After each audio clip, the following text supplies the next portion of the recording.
চালু হচ্ছে।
الحمد لله نحمده ونستعينه ونستغفره ونؤمن به ونتوكل عليه ونعوذ بالله من شرور أنفسنا ومن سيئات أعمالنا من يهده الله فلا مضل له ومن يضلله فلا هادي له ونشهد أن لا إله إلا الله وحده لا شريك له ونشهد أن محمدا عبده ورسوله إن الله وملائكته يصلون على النبي يا أيها الذين آمنوا صلوا عليه وسلموا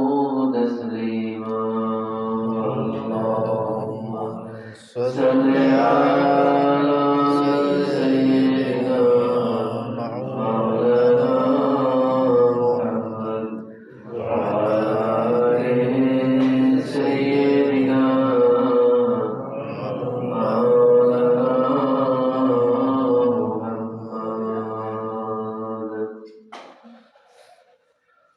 সমস্ত প্রশংসা আছে রব্বুল আলামিনের জন্য, যিনি আমাদেরকে বড় মহব্বত করে ভালোবেসে পবিত্র জুমার নামাজ পড়ার সুযোগ করে দিয়েছেন। সেই রব্বুল আলামিনের দরবারে ইলাহিতে লাখো কোটি শুকরিয়া শুরু বলে আলহামদুলিল্লাহ। জামালিয়া সানির মাসের আমলের ফজিলত,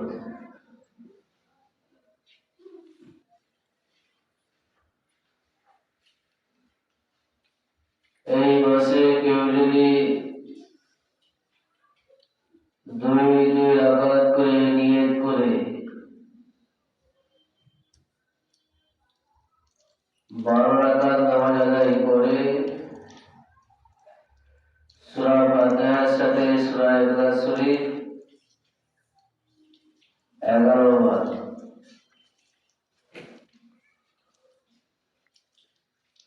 অথবা সূরা ইখলাস শরীফের সাথে আয়াতুল কুরসি 3 বার, হযরত আবু বকর সিদ্দিক রাদিয়াল্লাহু তাআলা আনহু অন্যান্য সাহাবাগণ এই নামাজটা আদায় করেছেন।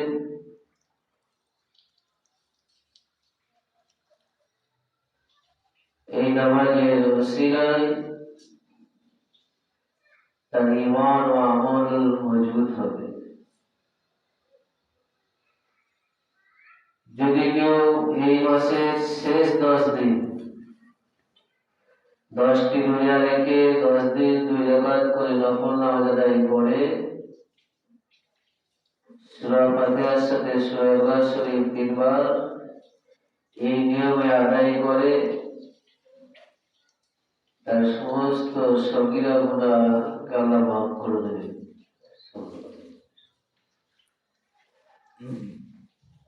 কারোর বাড়িতে পারিবারিক অশান্তি যদি হয়, শান্তি ফিরিয়ে আনার জন্য এই মাসে প্রতি দিন ফজরের পর আর মাগরিবের পর কেউ যদি বলে হাইয়ুল কাইয়্যুম ওয়াল গনিয়ুল মাতিন, ওয়াল হাইয়ুল কাইয়্যুম 100 বার, ওয়াল গনিয়ুল মাতিন 100 বার করে পড়ে, পারিবারিক অশান্তি দূর হয়ে যাবে, সংসারের সুখ এবং শান্তি, তার সাথে আর্থিক সমস্যাও দূর হয়ে যাবে। যদি কেউ এই মাসে 4, 13, 14, 15 তারিখে এই 3 দিন 2 রাকাত করে যদি নামাজ আদায় করে, সূরা ফাতিহার সাথে সূরা ইখলাস শরীফ 3 বার, নামাজ শেষ করে 100 বার দরুদ শরীফ পাঠ করে, তার আর্থিক সচ্ছলতা ফিরে আসবে, সগীরা গুনাহ মাফ হয়ে যাবে। আল্লাহ নবী সাল্লাল্লাহু আলাইহি ওয়াসাল্লাম বলেছেন, লা তাসাবুদ দাহরা আনাদ দাহরা কুল্লুহু। প্রকৃত যারা মুমিন হবে, ঈমানদার হবে, তাদের কাছে এক একটা সিজনের ফুল, রং, সুবাস তাদের কাছে এক এক রকম। যেমন ফুলের গন্ধ, রং, সুবাস এক একটা সিজনের এক এক রকম হয়, কবির ভাষায় মুমিনদের তারা সর্বদাই এক এক রকমের নিয়ামতের জন্য তল্লাশি করে, খোঁজাখুঁজি করে, পেরেশান হয়ে থাকে। এক এক রকমের নিয়ামত এক এক মাসে আল্লাহ দিয়েছেন, তারা এগুলোকে তল্লাশি করতে থাকে।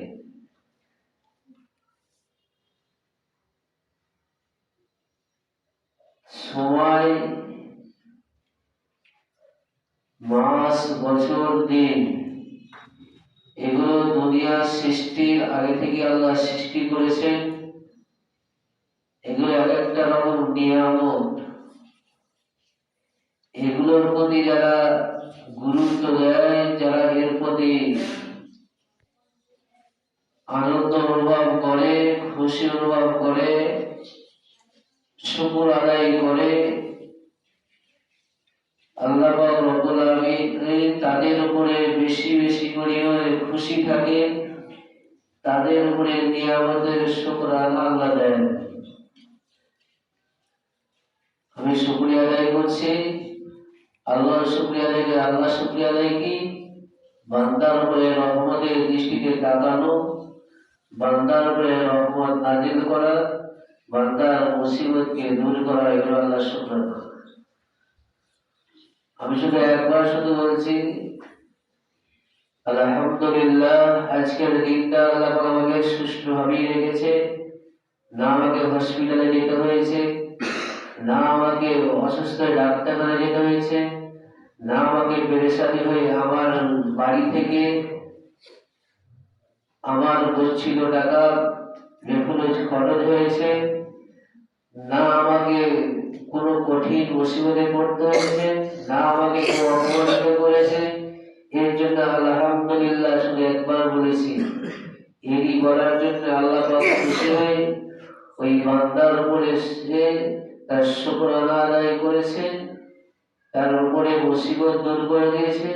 এই বান্দার খুশি হয়ে বান্দার নামটা আল্লাহ তার ফারিস্তাদেরকে বসে বলতে থাকে।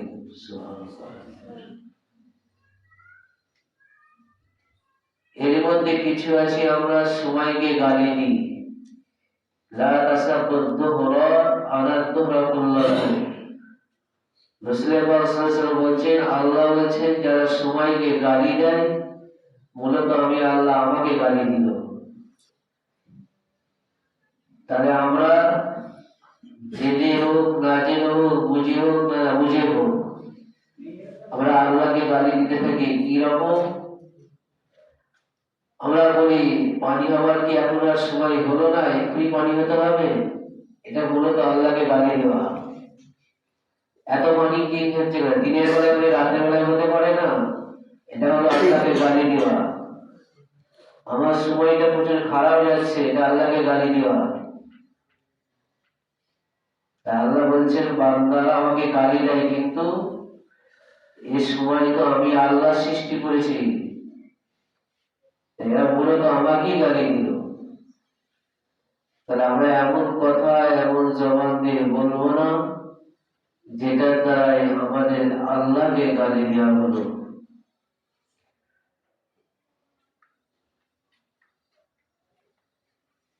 কিছু একটা,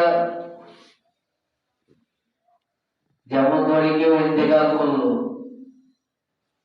তার পরিবারের লোক ওকে দিতে নেওয়ার সময় আর হলো না, ওটা এখন বয়স হয়নি, মূলত এগুলোকে আল্লাহকে গালি দেওয়া।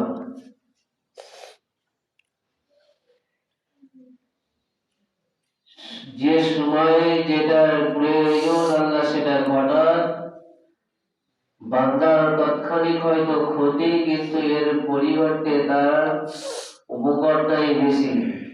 কিন্তু বান্দার তাৎক্ষণিক ক্ষতির দিকে খেয়াল করে আল্লাহ গালি দেয়।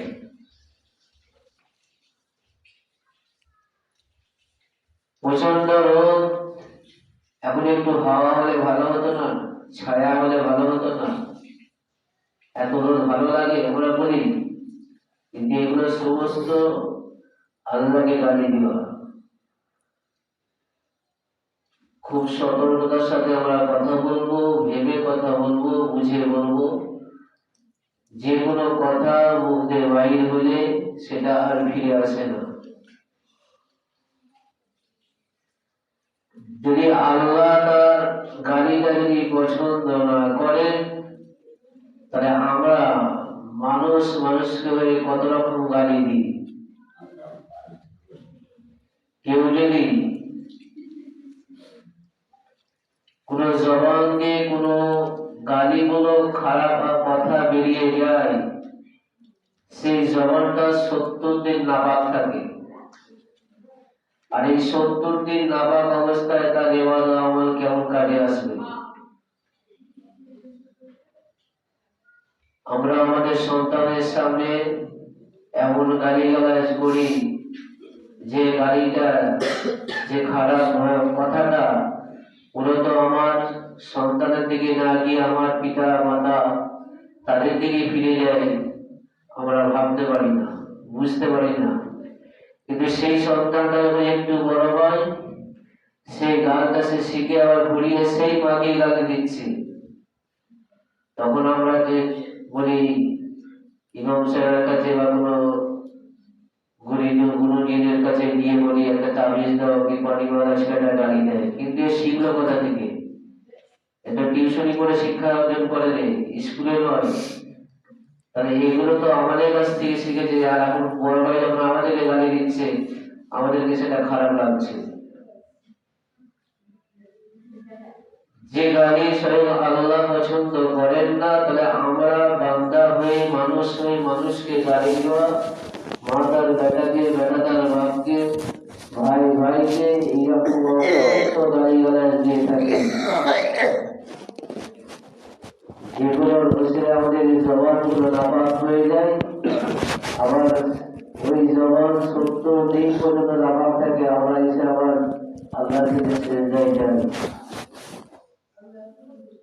তাহলে এটা কি আমাদের অভিনয় নাটক নয়? আল্লাহ রাব্বুল আলামিন আমাদেরকে সঠিক বোঝার তৌফিক দিন। তাহলে আল্লাহ পাক যে মাসে আল্লাহ নতুন করে মাস সৃষ্টি করেছে, নতুন নতুন করে নিয়ামত তাকে দিয়েছেন, আর যারা আল্লাহর জন্য পাগল, আল্লাহ ভালোবাসার পাগল, আল্লাহর দেওয়ানার পাগল হয়ে থাকে, তারা এই নিয়ামতগুলোকে তলাশ করতে থাকে যে অল্প মেহনতে কিভাবে আখিরাতের পুঁজিটা বাড়ানো যায়। দুনিয়ায় আমরা অনেক চেষ্টা করি, একটা কারবার আছে আর একটা কারবার বাড়ানোর জন্য, একটা উস্তাকার আছে আর একটা উস্তাকার বাড়ানোর জন্য। আমার একটা বাড়ি আছে, একটা ফ্ল্যাট আছে আর একটা ফ্ল্যাট বাড়ানোর জন্য।